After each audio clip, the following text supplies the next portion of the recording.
Please put your hands together and welcome the one, the only Dave Thornton!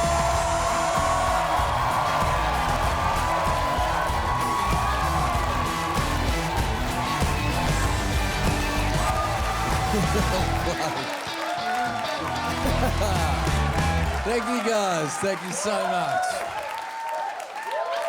Thanks for that. No, sit down. Hey, I don't know if anyone here has dropped any of their old clothes off to like a second-hand store or a Salvos and then gone past a week later to see how much it's selling for? Has anyone done that? I did it inadvertently. I dropped some clothes off because I'm a good human. And I went past and they had one of my hoodies in the front window. I'm like, yeah, you have. You're leading with your best material. That's great work, Vinnies.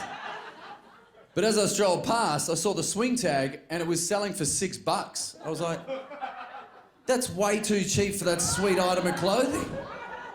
Like it was a roller coaster ride. I was all up and about and that just took the jam out of my donut, guys. So I bought it and fits like a glove. Like it's just really amazing. It's really good. I'll tell you what's been going on in my life. I've been riding around a fair bit lately, just getting from A to B, if you know what I mean. We're filming this in Brunswick. I feel you're my people. I feel like we can talk about this. Yeah. I'm not talking about your middle management peloton that heads down to the coast on the weekend. You know, the guys that, I'm 55 years old and I'm going to wear lycra. You're like, cool, I'm going to pour acetamize. Hope I don't see that. That is great. You're saying I'm just getting around. And it sounds like there's some fellow cyclists here in the room this evening. I'm just saying, you will know as a cyclist, on the roads you are the lowest ranking officer. Like, I understand I've got to give way to cars, trucks, trams, trains, I get that. But man, even pedestrians are like, piss off! It's amazing. People just walk out in the bike lanes, people open their car doors in the bike lanes. Like, you know those little pictures on the road that indicate bike lanes? They're not that at all. They're just chalk outlines of cyclists that never made it. It is cutthroat. But I realise as a cyclist is I don't judge anyone on the bike that they're riding. I could not care less for your steed, Squire. But I do judge people on the equipment they're wearing while they're riding. Because I'm all for safety, but you know when you clock the dude and it's always a dude. He's wearing the fluoro cross vest. He's got the helmet, he's bought those tags from Bunnings and they're just poking out the top. Because ibis can swoop, they're quite aggressive this time of year. It can be quite treacherous. They got the fluoro ankle bracelets, the orange flag out back. I'm like, shit, what do you think, you're lost at sea? Do you need a light and a whistle? Is that how this works? But if I see someone riding along in construction high-vis, my first thought is, lost your licence drink driving. All right. Good stuff. Because I live close by, some would say I'm shooting this for convenience. It's only a few blocks away from my house, but because I live in a city, which just means my house is a couple of bedrooms and a living room. That's it. If you live in the inner city, like me, my neighbours, it's all the same. We've just got these tiny little houses. I miss the suburbs. I grew up in the burbs, you know. I miss the room you get in the suburbs. I visit my mates in the burbs. They show me around their houses. They got so many rooms, they don't even know what to do with it. They're like, okay, mate, I'll show you around the casa. Where do we start? Well, that's the front room. Don't know, just do front shit in there. I don't know. I haven't really been in there for a decade, so I can't help you. I grew up with a rumpus room. Still to this day, I don't even know what rumpusing is. They're like, if you crack the case, it's a 14th one down on the right. You'll get there. I only have a living room. How low are the standards to get into that room? Oh, you're breathing? Yeah, you've hit your target. Get in. Good on you. That's why any time that you read in the news about sordid sex parties gone wrong, it's always out in the burbs. Always, because we've got the room for it. You can't do that in the inner city. You can't. You get more than 3 people naked in a room in the inner city, they have to stop 2 minutes in where someone goes, oh, nah, stop. I'd cook on that. If you're going to do that to a NutriBullet, take it out of the PowerPoint. That is unsafe and unhygienic, if I've got to be honest. But where I live is like so many gentrified suburbs around Australia. inner city suburbs. They used to be a bit rough. Now they're turning over. But what I like about my suburb is that its past still strikes a long shadow. Because I can let you know, when all you good people, most of you here this evening go to work, I can let you know that's when the interesting people come out to play. And because I'm a stand-up comedian and I don't have a real job, I get to meet them. And I remember I was crossing the road one morning. I was standing there waiting, and there was a woman in my peripheral. She would have been, I don't know, 60, 65 years old. She was like someone's lovely grandmother. And I could see her, and she was coming closer and closer towards me. I just assumed she was crossing the road like I am. But then she stopped right next to me. I did not know this woman. And I paused and then turned to her.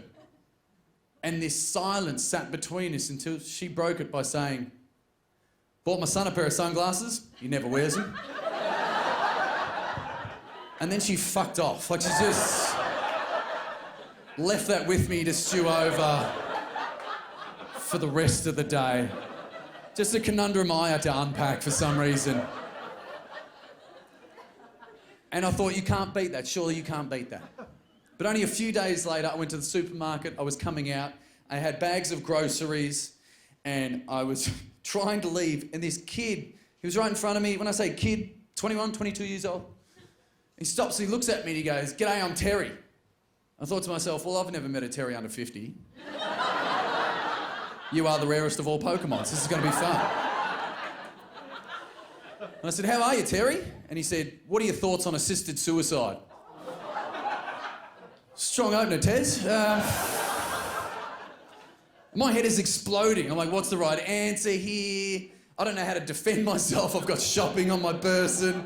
I don't know what to do. Then finally I just went with the truth. I said, I gotta be honest, Terry, I haven't done a lot of research on it.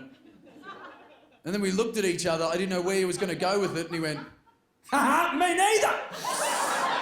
And then he fucked off. Just left me standing there thinking, why don't you wear the sunglasses your mum bought you? I don't know what's going on.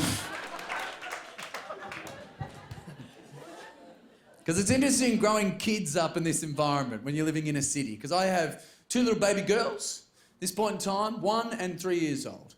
And I love my girls. I love them so much. I love them so much. Like I do. They're just... Like, I'm looking around the audience, probably most of you aren't even parents, okay? I'll explain it to you, okay? Have you ever picked up a puppy or a kitten and you love it, right? And you love it so much, and you hug it and you want to protect it, but for some reason the love takes you over, and don't know why, but you want to crush its little fucking head in, like... Do you know what I mean? Like, it's just...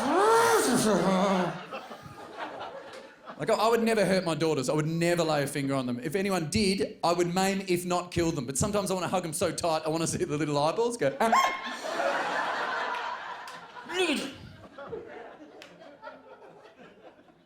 Because we live in an alternative suburb, we do. That's where I live. It's very left of centre. That's why I moved there. I quite like it like that. But it's a little different. It's a kind of place where everyone orders coffees and has milk in it from shit that doesn't come from buzzies. Do you know what I'm talking about? I like almond milk, I do. I don't even know I got off the starter's blocks though. Like if someone looked at you with a miscellaneous cup of liquid and just said, "Drink that," you're like, "What is it?" It's like, "I just milked a nut. You will love that." And you're like, no. Is the right answer to that question. Stop being weird, bro. Just molest the tit of a cow like a normal human. Jesus. But that's it. So it's a very alternative. So sometimes the conversations, you never know where they're going to go. And we're at the park with my eldest. At that time, she was about 2.5. And she just befriended this boy. I met her at the park. And I love that about toddlers. I love that. They're like drunks. They just see someone else like, "Do you want to be friends? Let's be friends!" And just like drunks, they're friends until someone craps their pants. I think it's a beautiful thing. And they're playing around, and this kid had a little footy, and he was sharing it with my daughter, which was really nice. But like most toddlers, my daughter just let it all pass by. She didn't care. But this kid, wow, the way that he moved, he was more coordinated than most of my mates. Big hands, big feet. It was incredible, the way that he moved. And I just said offhand, I'm like, oh, look at this little jet. He's going to grow up to be a gun footballer. And his mum, who I just met, stopped dead in her tracks and said, "Well, I hope not. Because I hate football and I hate its culture." I was like, how alternative is this suburb with his kid will have to come out as a footballer to his parents? Like, he'll come home one day at 16, have dirt on his shirt, and she'll be like, Jonathan, how'd you get that? And the floodgates are open. He's like, every night after Steiner, I was never at that pottery class. I'm a footballer, it's who I am. And I know you raised me as gay, but I think I'm straight. I'm so sorry. I just want you to accept my lifestyle. And I want to get vaccinated. You know, like... It's hard. It's such an hard. They're just jokes. They're just jokes. If anyone's offended by that joke, please don't come up to me after the gig. Please don't. Because you probably got polio, so just please give me a wide berth. It's not for me. But it's interesting now that I've got 2 kids. Dos, that is a game changer. 2 kids, oh man. Like when the first kid turns up, your standards are always so high for that child. You're like, are we going to put her in the bath? Or did you boil the water from the night before? Of course I did. It's got to be purified, exactly. If it runs out, I'll go to the pharmacy or buy the tears of unicorn. Sounds great. But then that child comes along and it breaks you. And then the second one, you look at it and you're like, street crime has to be your parent. You just have to leave now and fend for yourself. Like, it is so hard with 2 little kids. Like, your standards drop. This is true, my partner and I and the rest of the family, we didn't leave them alone. We went on holidays a month after our second child was born. We went down to Tassie, we got an Airbnb. It's the only one down there, it's not easy to get. And we were there, and Nikki and I, because we were in a foreign environment, we didn't know where we were, the kids and everything, and the newbie, we both accidentally sat on our youngest child. Now that sounds heaps worse than it is. It's just that she rolled a little bit and then we're on a couch and you're just like, oh, you're there. And it was just an arm, Because that's it, when you have 2, you need grandparents, you need them. They used to be an optional extra, but now you need them. You look at your grandparents and say, you need to look after one or you're not seeing either again. You need the help, but it's fraught in this day and age. In the 21st century, yes, there's grandparents, of course there are. And they're, like every other grandparent, historically all care, no responsibility. That's great. But it's different in this day and age, because those grandparents, they're baby boomer grandparents. And baby boomers aren't like us. So we're all cautious. We'll Google stuff, be like, oh, what is it? Is that okay for us? Is that fine? It's only got a 3.8 rating. Is that good? Is that good? Baby boomers aren't like that. They're like, eat that, burn that, use that for cladding. All right. Job done. Let's go play golf. Like, they love it.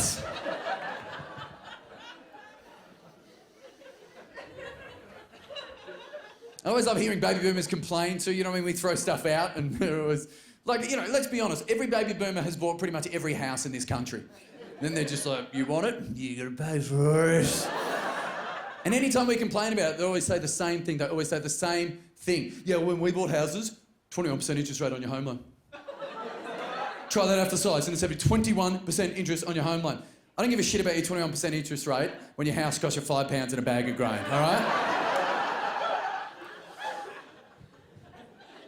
And I always do like baby boomer jokes too, because even if they're not in the room, you can kind of feel them, just like... Well, we worked very hard to get where we wanted, and we respected our elders. And just have any baby boomers before you complain about me on Talkback Radio, or what I like to call old people's Twitter.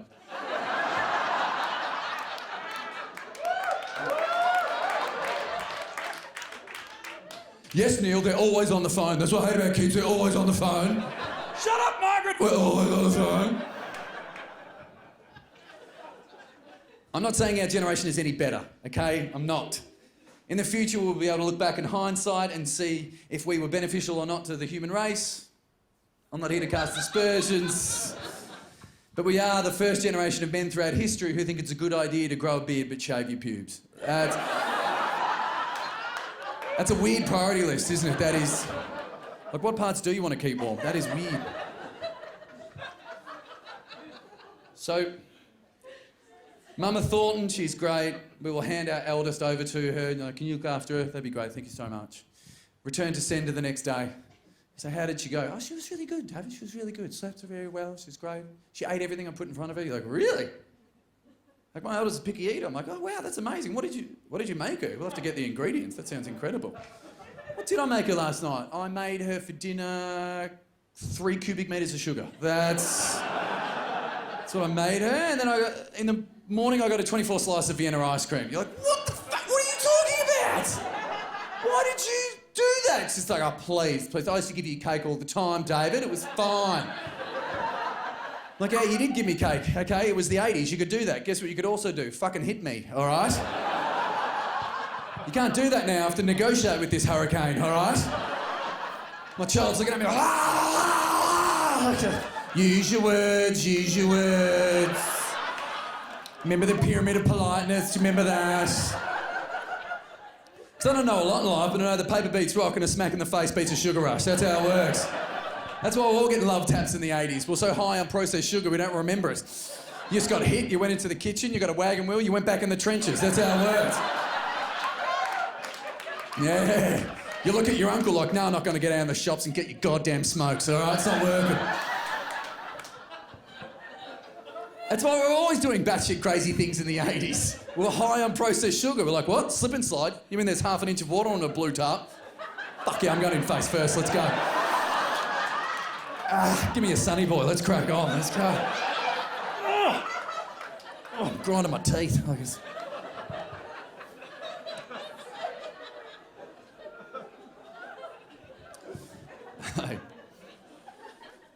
Because I ordered an Uber recently for myself and my 7-year-old mother, and she'd never been in an Uber before.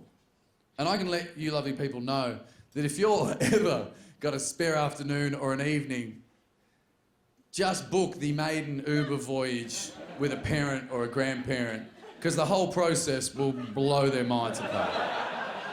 Because first and foremost, her youngest son is doing the one thing she always told him not to, which is jump into a stranger's car for free lollies and water.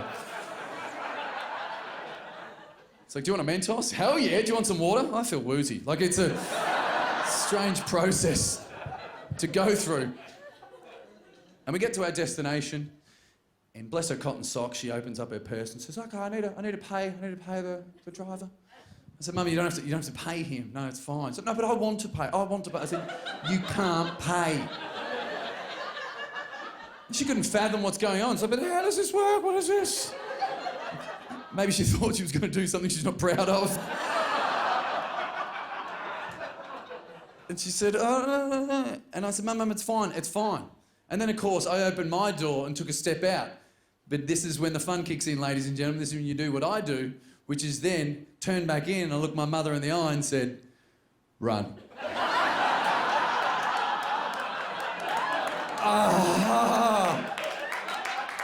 My inheritance is coming closer than I think. That is. It's good times. That's what that is. Because I realise, even with technology, things will change so quickly.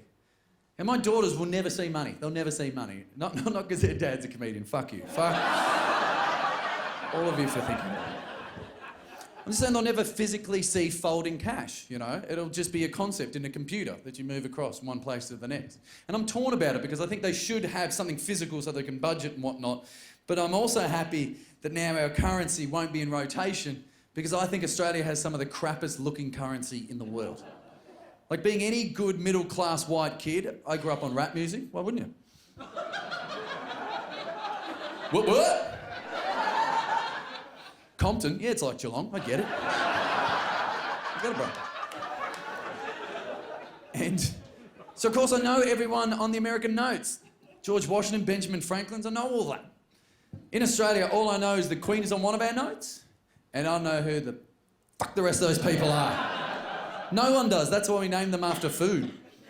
We're like, do you want a 20? There's a lobster champion. Do you want a 50? Pineapple.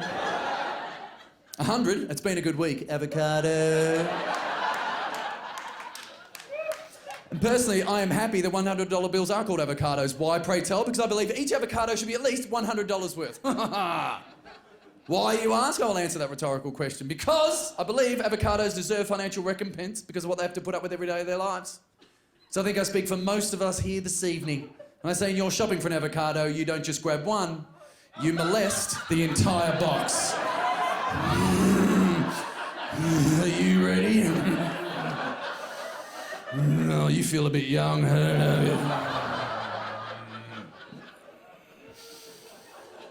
know. Not two for $5. No, we'll take you. I'll wait.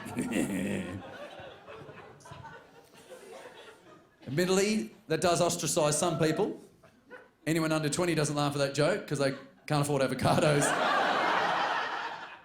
And no men over 60 laughs at that joke because they've never shopped for produce for themselves. So. I'm having a barbecue, all right? I got to cook the dead shit, all right?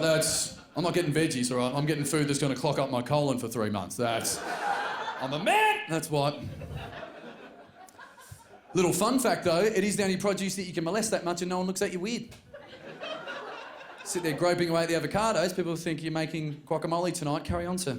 You can't be sitting there at the bananas, just...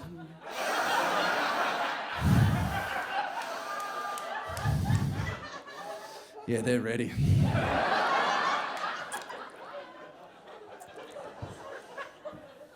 Probably don't have to do that face either, that's a bit much.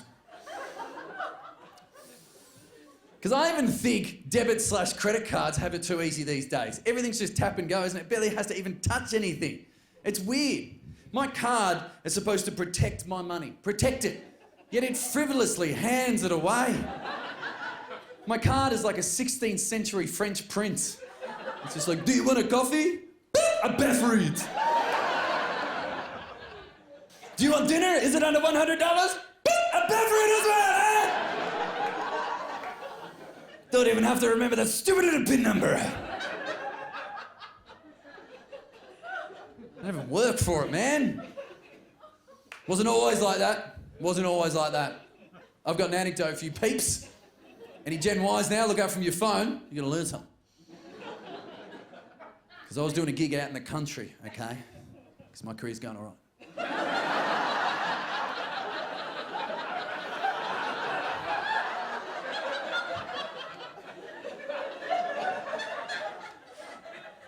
Anyone who just downloaded this is in the country is like, well, this is off. What's anything else? I was out there, run out of fuel, and I went to a service station, and I went to pay, and the lovely guy there is like, oh, the internet's down, mate, the internet's down. And I said, I don't have any cash on me, sorry. We're at an impasse, what are we gonna do? And then he pulled out something I had not seen in a very long time. That's right. That is right. A credit card imprint machine. For those uneducated to this, I'll explain it to you. In the 80s, right, there was a metal block. You put your credit and or debit card down, then you put a yellow piece of paper, pink piece of paper, and a green piece of paper. I still don't know why. And you put the credit card down, there's a metal band. It goes on top of it, and it comes across, and it gets an imprint of all the numbers on your card. That's it. And my card had never seen anything like that before in its life. It was just there like, I could feel it shaking in my hands like, but Papa. Do I have to? You have to go to the man. I handed it over. It was like a medieval torture rack. My card is down there. Why is this happening?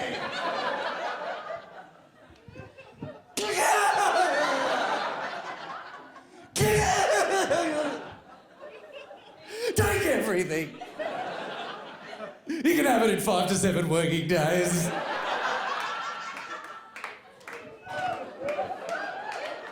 It's terrible. Thank you. You know what you clapped at wasn't comedy. You're like, that's a pretty good performance art. You're not going to see a better impersonation of a credit card imprint machine, are you? I challenge anyone to beat it. Oh, yeah. Because, man, global warming is personally affecting my house. It's personally affecting my house, all right? It annoys me.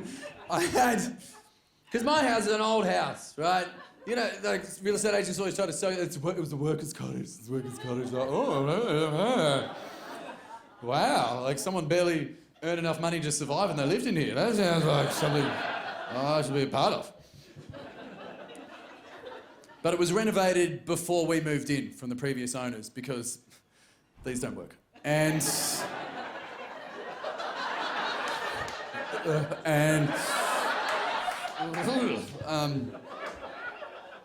this doesn't belong on a work site. Look at those legs. I mean, Jesus.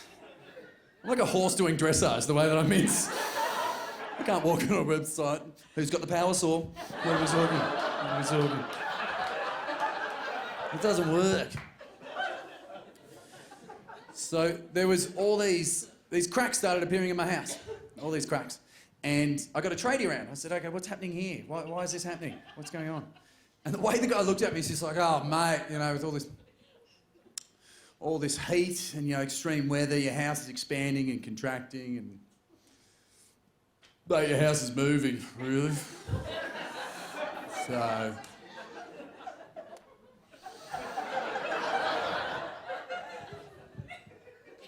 Charged me $120 and fucked off. Like that was the summation of what he did. Kind of, you could see a grin on his face, like, I didn't even do anything, you paid me for it.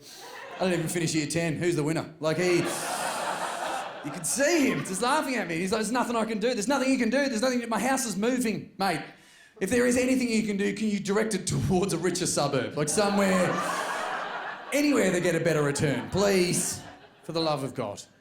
Because global warming is definitely a thing. I can't believe people deny that. Global warming is definitely a thing. If there's one positive about it, is the first problem that we've had that's truly global. Truly global. It's all of our problems, you know? Before, things have been branded global, but they've never really been global, have they?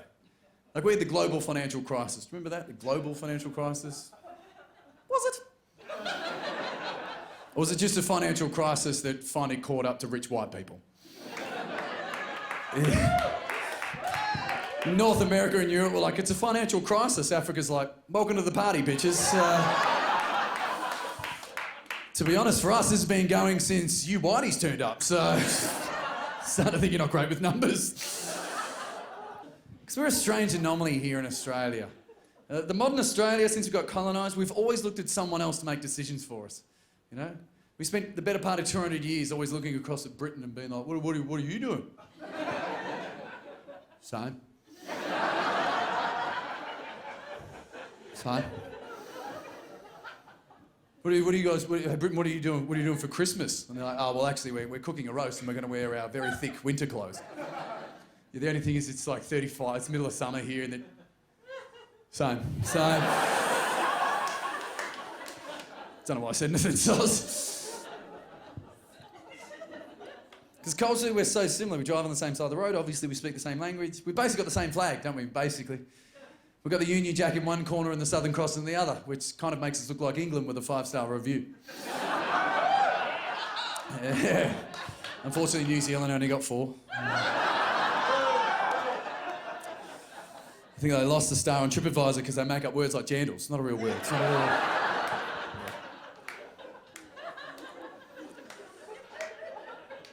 But in the modern era, you know, we now look at America, don't we? It's like, what are you doing? Yeah, same. Somewhere between those countries, we're like, same. But in the political climate, they're both countries that aren't going too well at the moment. I think if this is our modus operandi, this is how we work, I think we need to look at other countries. Possibly countries that are going better. I suggest any Scandinavian country at all.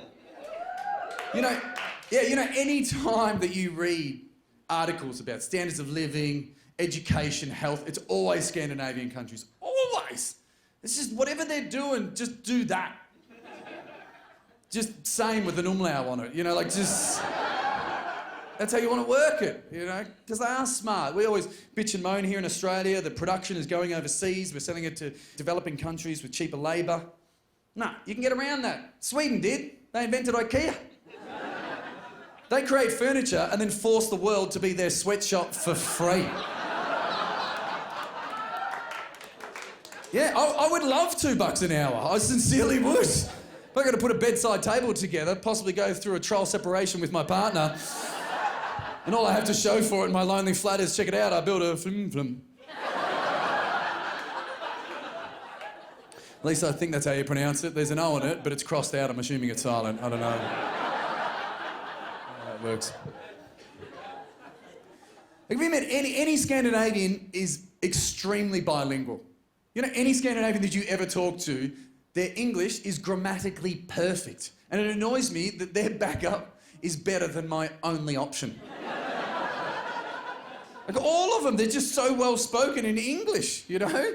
Like, bilingual, I could only dream of that. I'm a middle-class white Australian male, I'm barely lingual.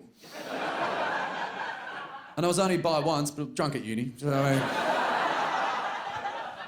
That's a joke. I went to TAFE.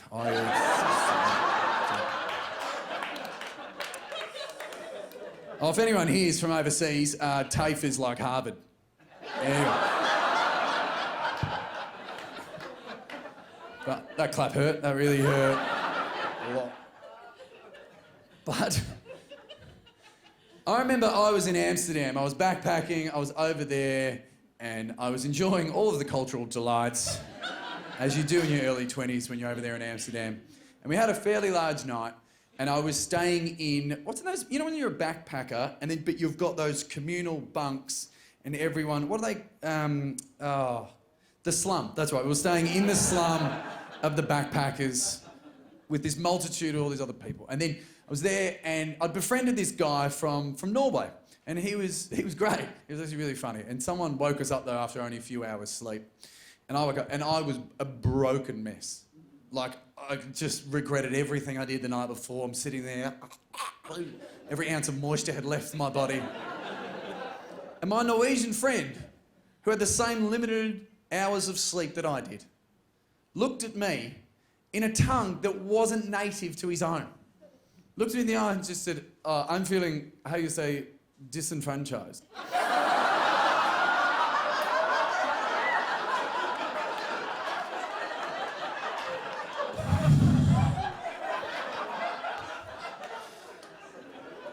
I packed a Lonely Planet, not a thesaurus, Gustav, so...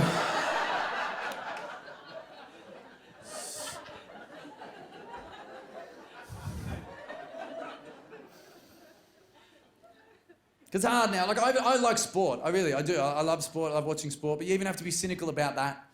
Just because you don't know. Performance-enhancing drugs. You know, some athletes could be using it. That's why they're running faster, jumping higher. And I'm not saying all athletes do, of course. But it's hard. You don't know. And personally, as a fan of sports, I think PEDs should be legalised so at least we can keep tabs on it. But I think they need parameters to make it more interesting to us viewers. Because I think performance-enhancing drugs should only be used in team sports and only on one player. And that player can only be used for 5 minutes at a time. You can't tell me there isn't a sport on the face of the planet that wouldn't be better if you knew at any point in time the coach could just go,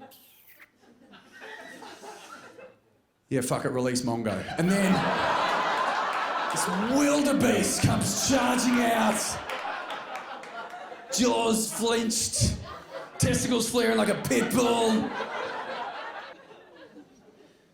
Because we do love a rule here in Australia. We totally love a rule. We like when things just need to be in order. Just make sure it's fine. Make sure this is going to be good. Put some witches' hats around it. The other night I was going past the McDonald's and there was this teenager there working, just mopping the floor. But then there was a sign in front of him, fluoro yellow, that just had a picture of a person mopping. I'm like, he is the sign. If you can't crack the case of what's happening, you deserve to fall over. What are you thinking? No, it's not going to be water. He's just swooping up with a wig, like I always see happening. So maybe when I went overseas, I was in America, and I was at a hotel. So there's a pool behind the hotel, and there's DJ playing, and then there was a bar right next to it. And you could just get out dripping wet and order yourself some cocktails. I'm like, sick. Why wouldn't I do this?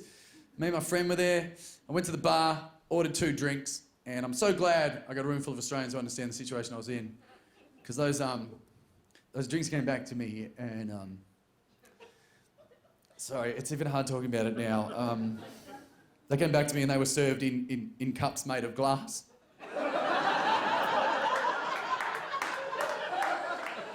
Not plastic, and I was outside, and that's bad water safety, you know that. And as a fully formed adult, I looked another adult in the eyes and I said, "Can I take these into the pool?" And he didn't answer me straight away because he was looking for my carer.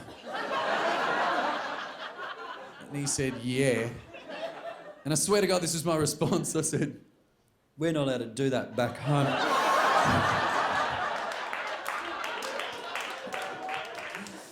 And then I glassed him because he has to learn.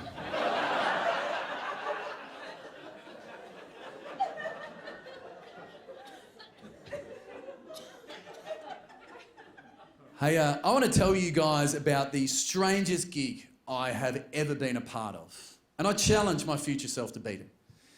2019, January 6th, the year of our Lord, I was performing 20 minutes of stand-up comedy in a little place called Aspen, Colorado. You may know it from such seminal films such as Dumb and Dumber. Oh yeah.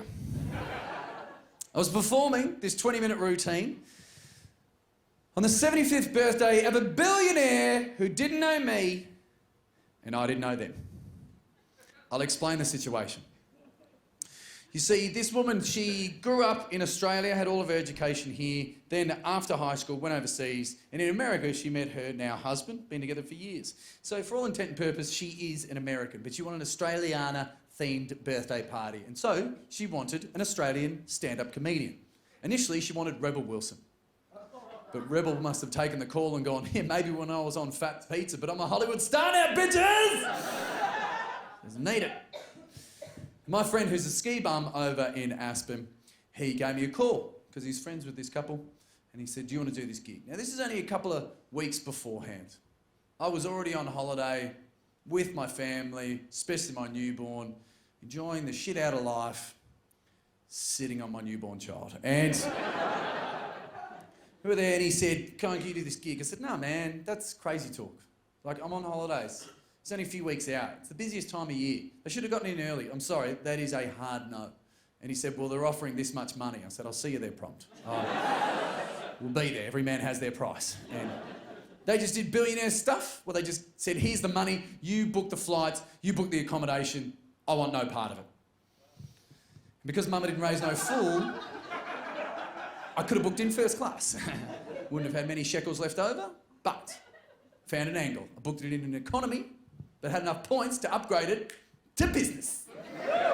Yeah. I don't know if anyone here travels business, but I'll let you know, 2 kinds of people in there. One, the people who actually paid for it.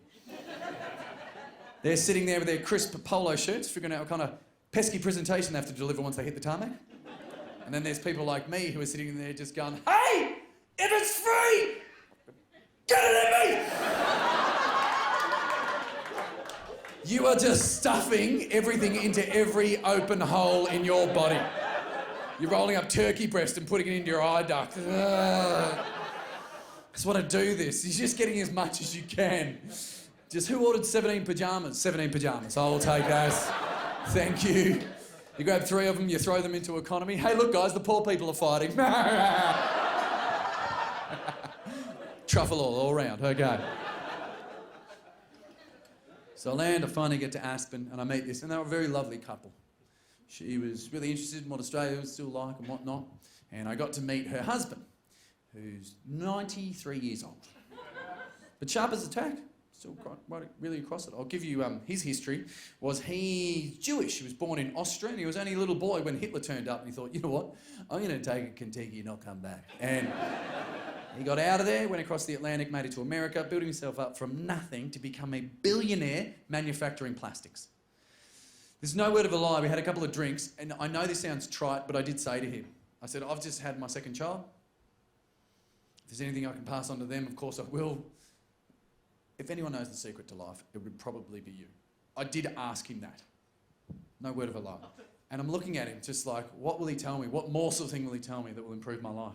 And he pauses, and then he's still Austrian accent. He went, secret to life is smoke and drink when you want, and as much as possible try to think about sex. It's like, okay, 9 decades of being a sex pest, okay. I don't want to know what kind of plastics you're manufacturing, that's cool. That's what I do. So the next night, that's when the shindig is on.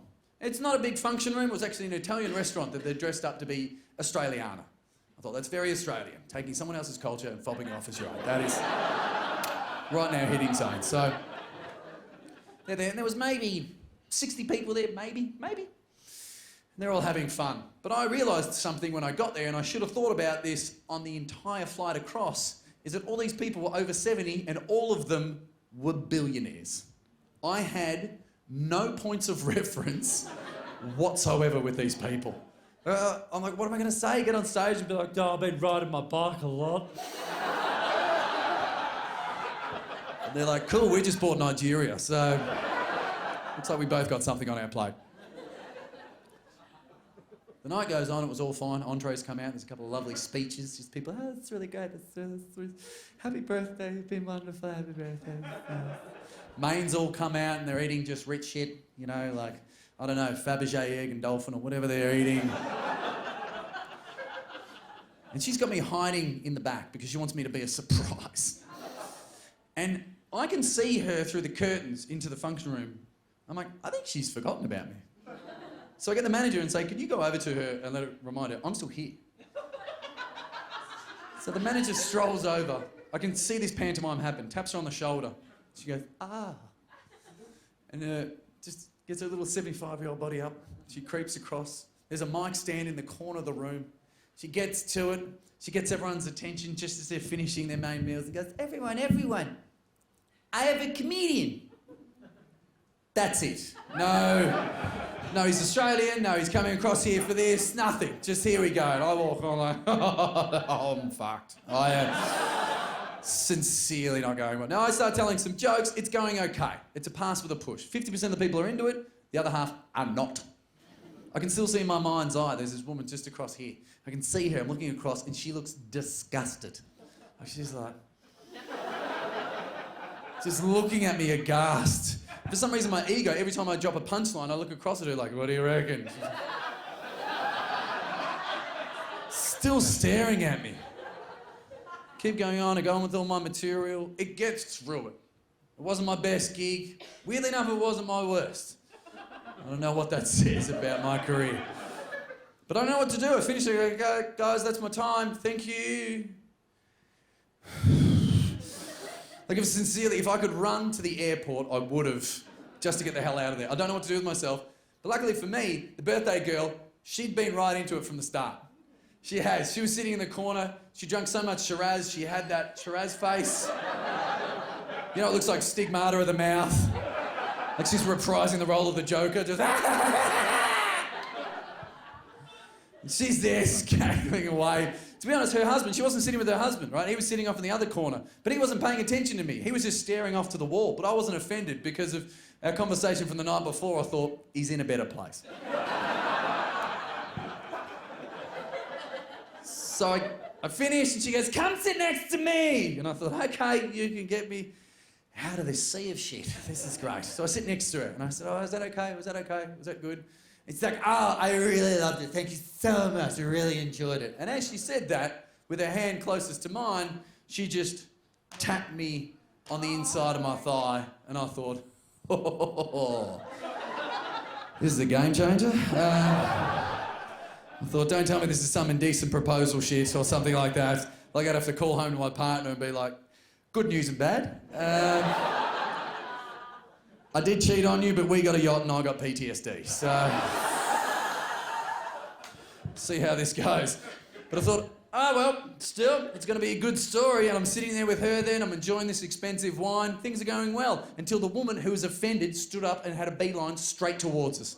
And I thought, oh no, this birthday girl really seemed to enjoy it, but this woman, she still looks offended, still got that look on her face, just really grim, she's not happy with it. There's nowhere to go, I'm sitting behind the table, I'm trapped. She'll talk to the birthday girl about how much fun it was. You know, she's like, I really enjoyed it. I didn't talk her out of it. It's going to be hard. I thought if I did want to talk to her, maybe it would be off-site, but it's here. It's in front of me. I'm looking at her. I'm like, where's this going to go? She looks at me and the birthday girl and goes, that was really good. I enjoyed that. And I was like, oh, because of plastic surgery, that's your face.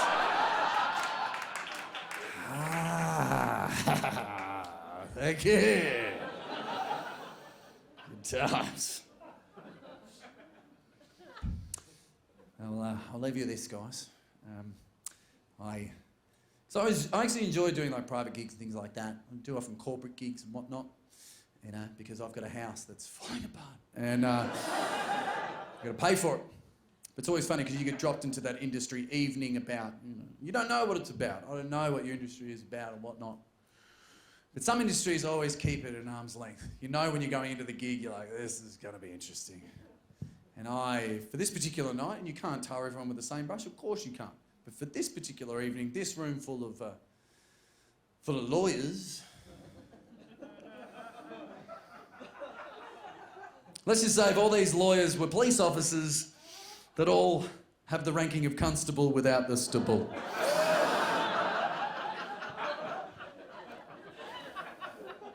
Looking forward to the lawsuits once this goes to air. But we're there, and I was trying my hardest. I'm doing my jokes, but you could feel it from the room. People weren't really into it. You know, these lawyers with their arms crossed, like, why would I laugh at you, Jester? I'm an arbiter of the law, sir, the law! Except the human rights lawyers, they're like, fuck, there's free drinks. It's this shit!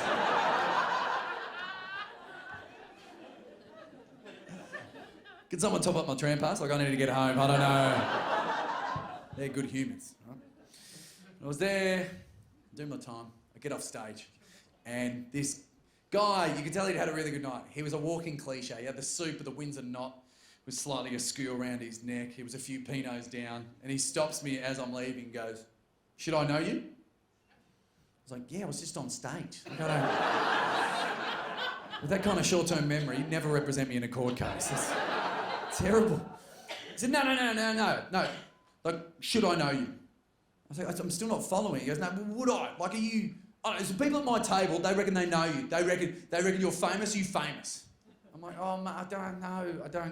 And I didn't want to be here, right? And I don't think I'm famous. But this guy was really... The way he was aggressively asking me, you know, he was like, no, are you famous? And because he's a lawyer, it's hierarchical, isn't it? Lawyers know, like, where do you sit in the pecking order? Are you worth knowing or you're not worth knowing? I don't want to know where you sit. And that was, you could see his vibe of like, well, if you're famous, then you're good. If you're not famous, you're shit. So then get out of my face. And I really wouldn't normally go on with this conversation, but I didn't want to give him an inch. And it's a weird question to ask, are you famous? We don't live in a culture you could have that conversation. I didn't live in any other country. I didn't grow up in any other country. I don't know. From afar, Americans do look like they've got a healthy sense of confidence. Maybe they could have that conversation like, so are you famous? You'd be like, well, I dabble in different types of media and TV and radio and whatnot, and they'd be like, cool, keep it up. That's not happening here in Australia. Someone's like, are you famous? And you're like, yeah, I am. They're like, yeah, and you're a flog. You are. I'm gonna let everyone know about that one. So I'm trapped now in this world, but I don't want to give him an inch. I was like, don't think I'm famous, but he kept out. He's like, no, it's an easy question, mate. Are you famous or you're not, okay? You're famous, those guys reckon you are you? And then finally, I gave him an answer that I was pretty happy to walk away from. I still had my pride intact. Finally bit the bullet and said, okay, mate, I'll quantify my level of fame for you. In the city where I live, if I have to go to a cafe and have to use their bathroom, when I walk into the toilet cubicle, if I see that there's poo on the inside of the bowl, I feel like I've got to pee that poo off. Because if I walk out of the cubicle and someone's waiting and they recognise my face, they'll think that's my poo.